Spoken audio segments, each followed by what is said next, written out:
Studio Pierrot is destroying Boruto and Naruto's legacy, and I cannot stay silent on it any longer. Naruto still has the capacity to be the most popular anime on Earth today, evidenced by the fact that Naruto is the only anime out of the big three not currently releasing peak content. And what's wild, I'm not even talking about Boruto. Yes, Boruto's manga is incredible, but Naruto itself also has the capacity to be releasing peak content. And there's almost no excuse as to why it's not, outside of the fact that Studio Pierrot is destroying Naruto's IP. But you don't believe me? Okay, let's take a journey into the past. The date is March of 2023. Boruto has run a baffling 12 manga canon episodes in a row. The animation is slightly lacking in certain moments, but the battle between Kawaki and Boruto is so iconic it'll feed Boruto fans well until Boruto comes back. It is choreographed to the nth degree, and it is now more evident than ever that taijutsu is back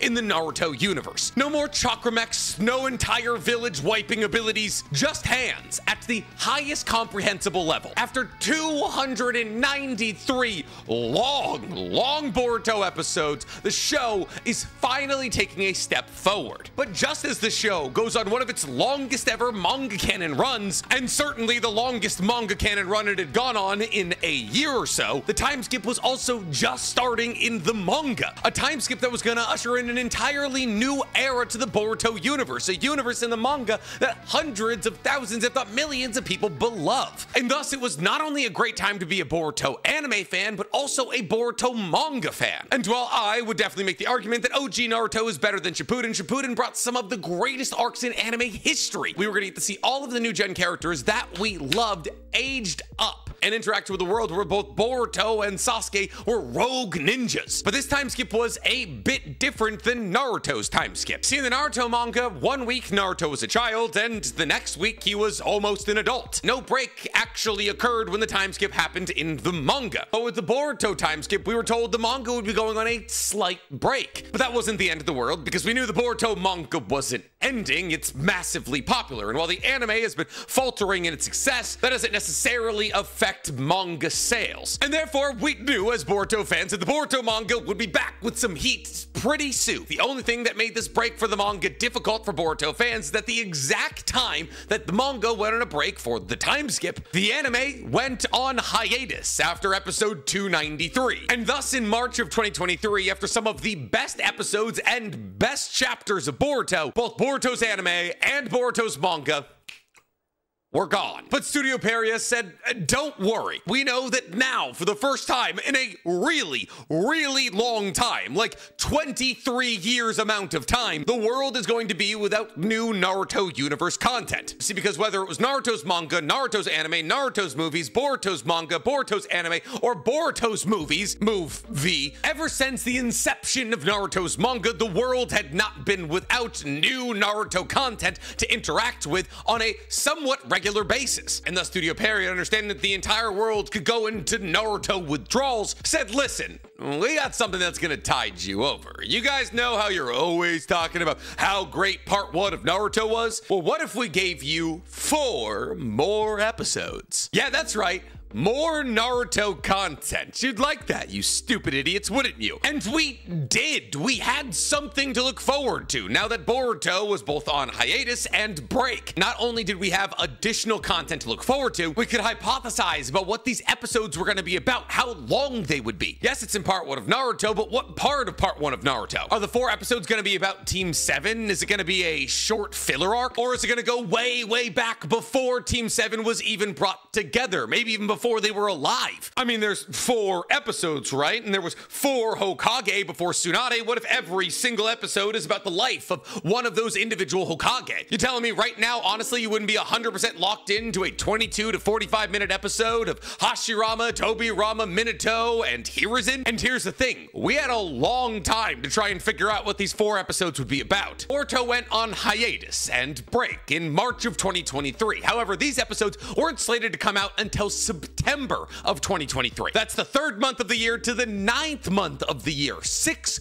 whole months we had to think about what these 4 episodes could possibly be about. And thus, admittedly, we got a little bit delusional in what our dreams and hopes for these episodes were. But in a way, that's Studio Pierrot's fault. What do you mean you're gonna announce these 4 episodes to celebrate the 20th anniversary of Naruto and then make us wait 6 months with no additional Naruto content coming out to get them? What do you think's gonna happen to a rabid fan base like the Naruto fan base over the course of those 6 months? But we get close, and I mean real close, to the release of these 4 episodes. Like a literal week away from the release of these videos, and somebody from Japan emails me a picture of their TV that shows that when they clicked forward on their TV guide all the way to the block where these new episodes of Naruto were supposed to be released, that the episodes were only going to be 22 minutes long. And thus, I reported on this. I let everybody know that these Naruto episodes were only going to be 22 minutes long, and therefore, everybody's idea that these were going to be 4 one-hour-long episodes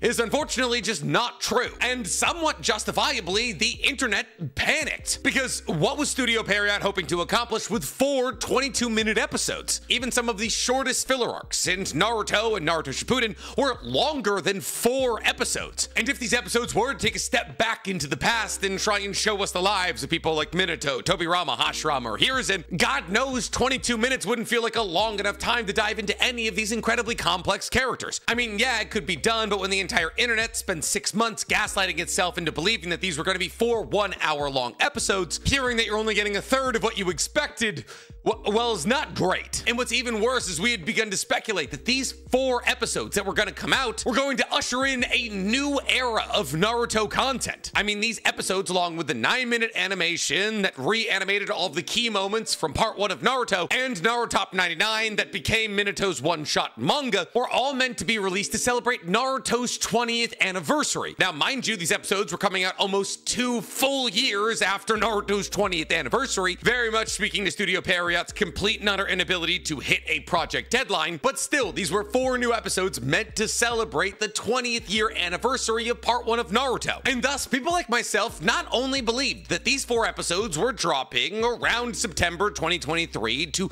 bridge the gap that was Boruto's disappearance, but also people like myself believed that these 4 episodes were being dropped to gauge the retention rate of Naruto fans. This seemingly non-important filler arc, dropped with modern-day animation, would be the perfect way to gauge how many Naruto fans would return to the fandom if more Naruto content was made. And to take it even one step further than that, it's possible these 4 episodes could gauge how willing and ready the Naruto fandom is for something like part 1 of Naruto to be completely reanimated. Because here's the thing, as somebody who is currently reacting to part 1 of Naruto, in the 4th wall link in my description below, part 1 of Naruto, well, it does look great in some moments, looks really bad in others. And as it is probably the most influential anime of all time that got multiple separate generations all into anime, especially in the West, if it were to be reanimated and re-released on a weekly schedule akin to what One Piece is doing with The One Piece and Wit Studios, that would be a fantastic way for Naruto to get an entirely new generation of watchers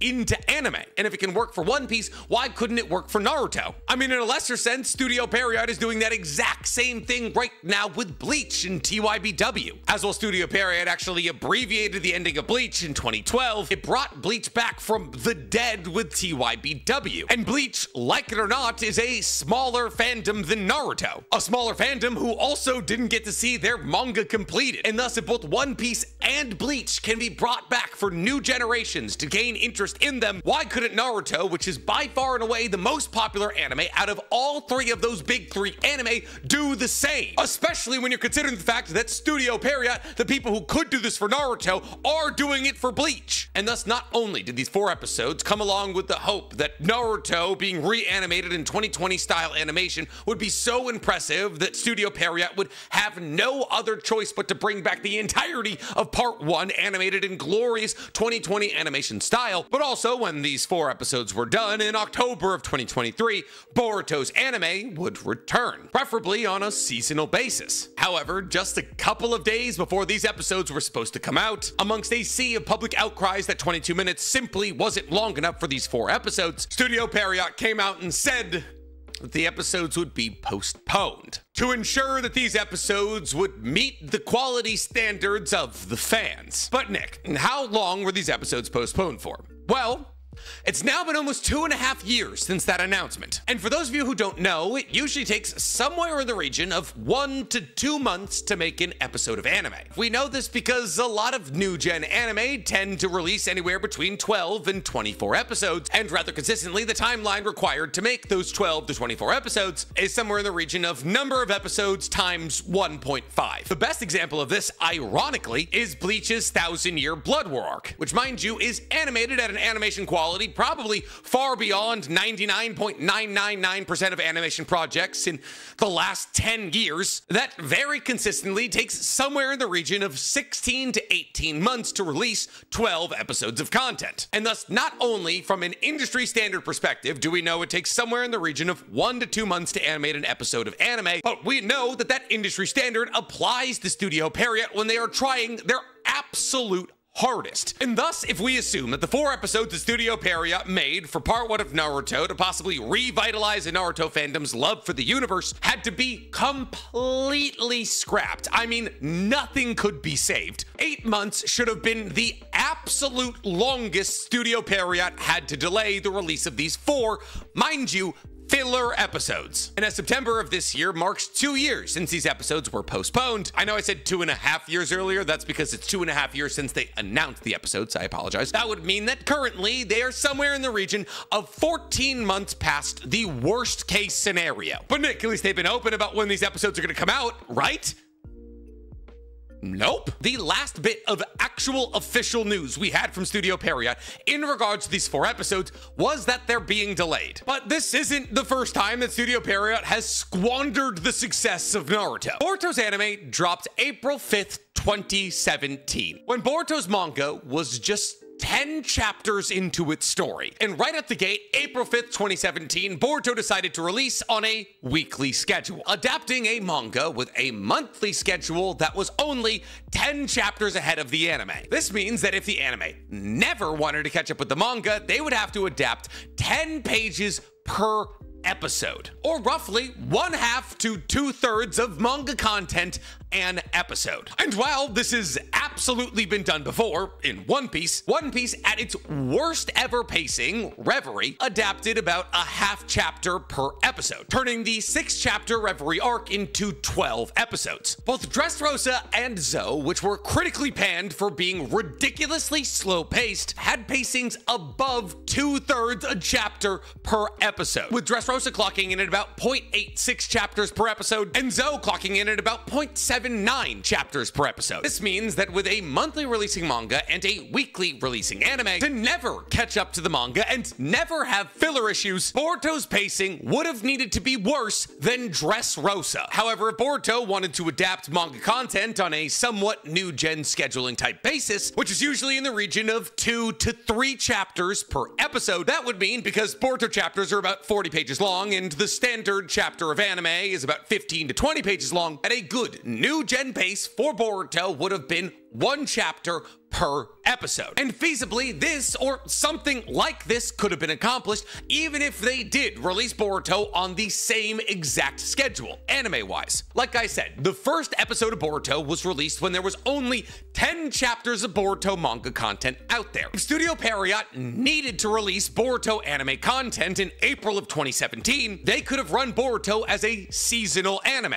I mean, my god, by this point in time, they'd already been critically panned for filling Bleach and Naruto with way too much filler. And yet, as they were about to get into another incredibly long project, neither of those 2 lessons seemed to sink into their heads. And thus, the first 12 episodes of Boruto could have been high-paced, new-gen anime that only covered the first 10 chapters of Boruto, and then Boruto could have gone on a break for something in the region of 15 to 18 months. Not only allowing for Boruto's manga to release 12 new chapters, which, like I pointed out, mind you, would take somewhere in the region of 1.5 to 2 months to make an episode episode of anime, but it only takes 1 month to produce a chapter of manga, the manga at this rate would have been able to stay ahead of the Boruto anime, eliminating any and all possible problems. But Nick, they needed to bring back Naruto in an anime form. Now the argument here is that as Naruto had run weekly for 720 straight weeks, and people had complained about filler but still watched it, that there was absolutely money to be made with something like the continuation of Naruto's legacy through the medium of Boruto that approached storytelling in an animation basis exactly how Naruto did. And thus in order to ensure that A, people didn't forget about Naruto, and B, that Studio Pierrot kept making a bunch of money, that they needed to keep the Naruto universe alive by dropping Boruto literally as fast as they could, and on a weekly basis. But that argument doesn't make any sense when you consider the fact that Studio Pierrot, the exact studio doing this, is the studio famous for ending Bleach early, giving it an anime ending only that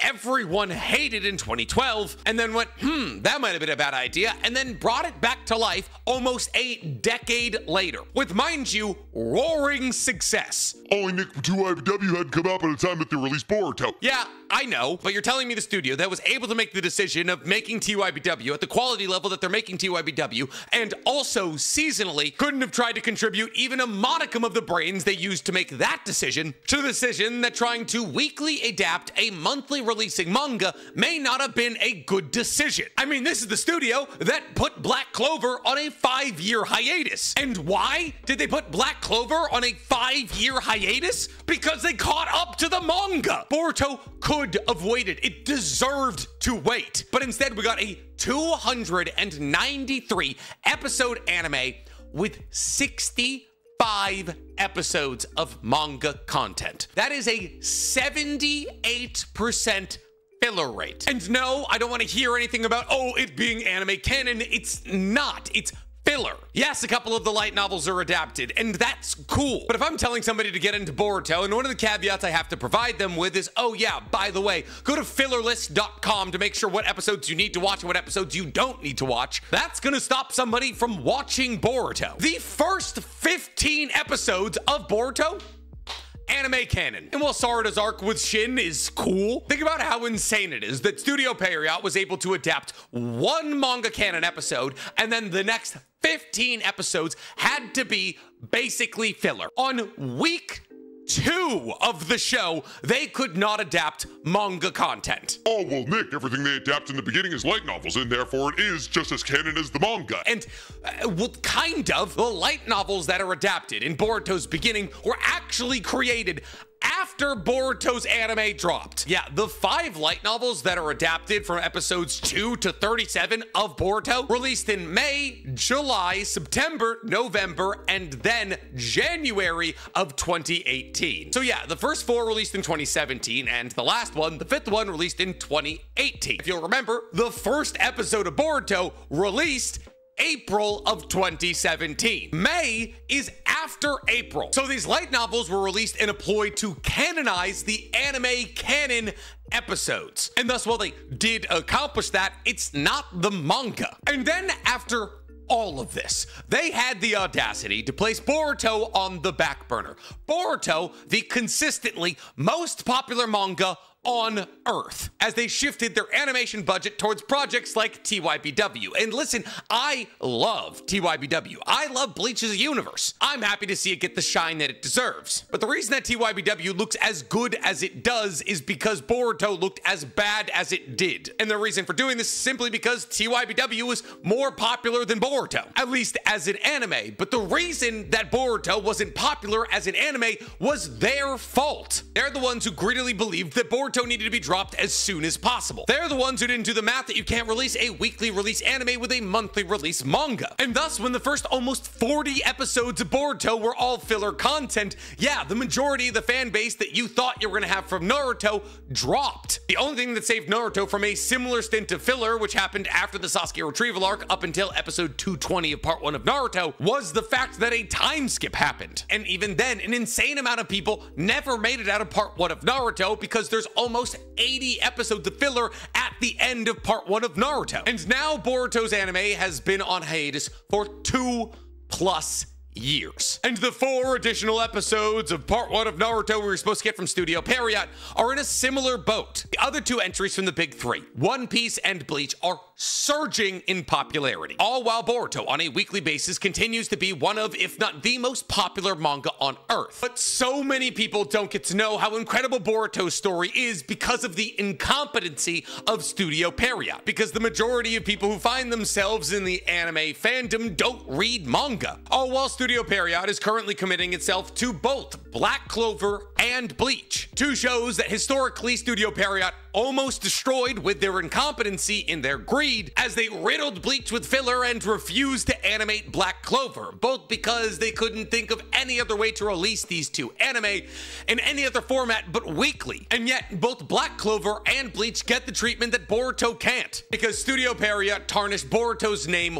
way worse than it ever tarnished Bleach or Black Clover's name. And thus, if I'm being pessimistic, I don't believe we'll ever get to see Boruto's anime rise to the level of either TYBW or the continuation of Black Clover, simply because Studio Pierrot is still in charge of it, even though Boruto is more popular than both of those IP. And now, as rumors about Boruto not coming back until 2028 begin to brew, I reckon now would be as good a time as any to hope that Studio Pierrot just simply lets go of the IP so a more competent studio can take over. Because not only do all of the canon episodes of Boruto need to be redone, the manga is now almost 30 chapters ahead of the anime, and thus there is no longer any reason this anime should not be coming out. Well, any other reason than the incompetence of a studio that's not only tried to destroy Naruto, but also Bleach, Black Clover, and Boruto. No silver lining here or gold at the end of the rainbow.